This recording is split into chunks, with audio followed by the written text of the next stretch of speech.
and I'm very grateful. And Simon asked me if I'd take the DCT just to try it out. Yeah, of course I will, mate. You've just lent me a bike. So essentially it's an automatic.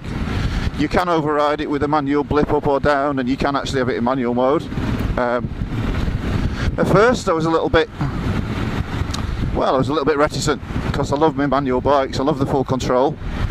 But in actual fact, as I've got used to this, and I've done a few things with regard to the way I kind of override it if it does bug me, yeah, I've got to really like it, because 99% of the time it's doing exactly what I want it to. It's cool. It's really quick actually in comparison to the manual one, or it seems quick. It's probably no quicker at all, but it's very efficient when you've got it in sport mode and you're accelerating through the box. Bugbears. So the only bugbear I've had it is if I'm in drive or sport sometimes, the bike hangs on to a gear too long or changes up a bit too early for me sometimes, or if I go into a really hard overtake, there's a bit of hesitation there sometimes. Again, it's a small percentage of the time, and what I've done is overridden that basically by, if I'm going to overtake, I bang it down one. On the manual, it's ready to go, you open it up and it's straight, it's there, and therefore your overtakes are instant, the bang, you're straight through. We'll probably get a chance to go past this car in a minute, although I'm coming up through the Dales on the way back to the garage. I've rung them and said I'm going to be a couple of hours, so they're a little bit down and just through,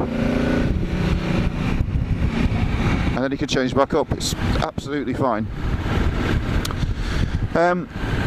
When I first got on the bike, the first thing that I wasn't sure about, which was my own fault, was I found it a little bit buffeting. I'm a big guy, I'm nearly 6'5", and I was like, it's making my vision go a bit blurred here. And only to realise I'd left my visor over a little crack, and that's all it was. I closed my visor, and in actual fact the screen's bang on. I've cruised up to slightly in excess of the speed limit, officer, and it's been absolutely fine. If it were me, I'd probably like, if possible, to get some sort of adjustment on the screen. I've had some bikes where you can adjust on the fly and it just gets you in that still air, it gets you in that perfect position. But to be honest, they've designed this really well. If you'd have asked me this 10 minutes into the ride, no, I wouldn't have been too happy. But then again, I found out that it was me being the dickhead, as usual actually, and we got over that one. So, foibles. The gear change rarely, occasionally hangs on or changes up a bit early for me, and the buffeting, both sorted, both perfectly usable,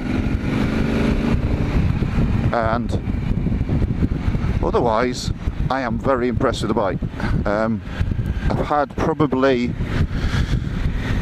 8 or 10 adventure bikes. I've gone through GS 1100, GS 1150, GS 1200.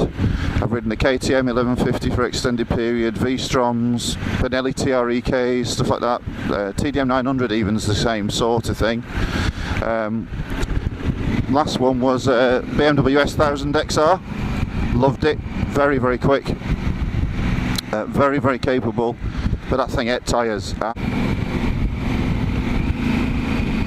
This is Horton in Ribblesdale. It's a lovely little village. They do stacks of walking events around here though, so especially when you're getting into May and June, a lot of people do the Three Peaks Challenge, which is like a 12-hour to finish walk to get your certificate. Some people run it and do whatever, but sometimes there's big events on and there's people all over the roads, so you have to be careful.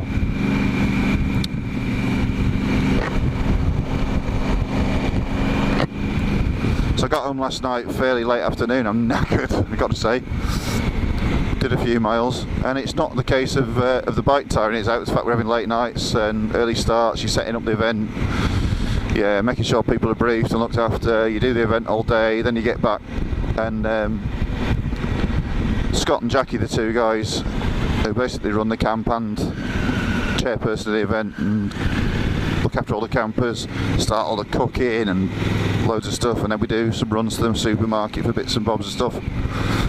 It's just a big team event, but you do get tired, and silly bugger here forgot to take a sleeping mat, a decent one. Spent the nights rolling around on the floor, so not for the best reasons either.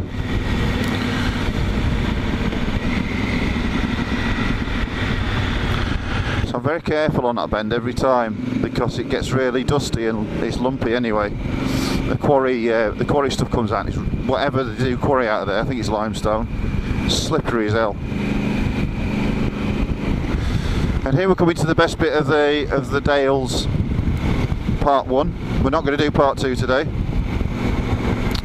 Make sure she's still recording. Yes, she is.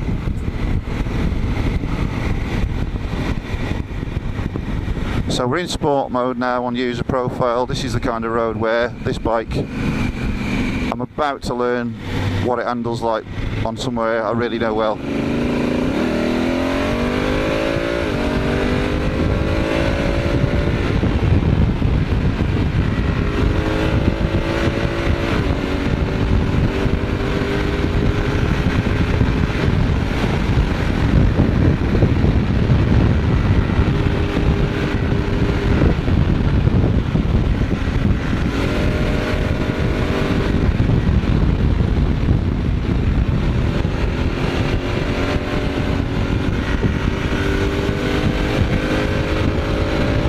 Impressive.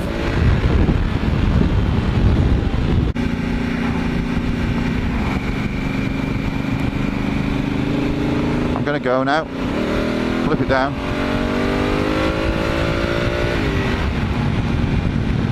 Safe as houses.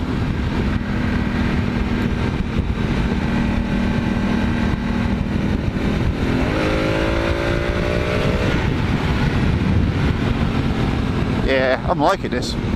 Really liking it.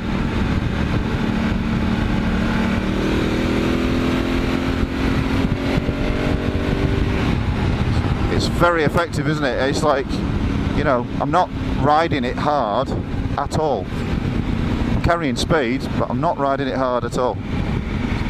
Loving it.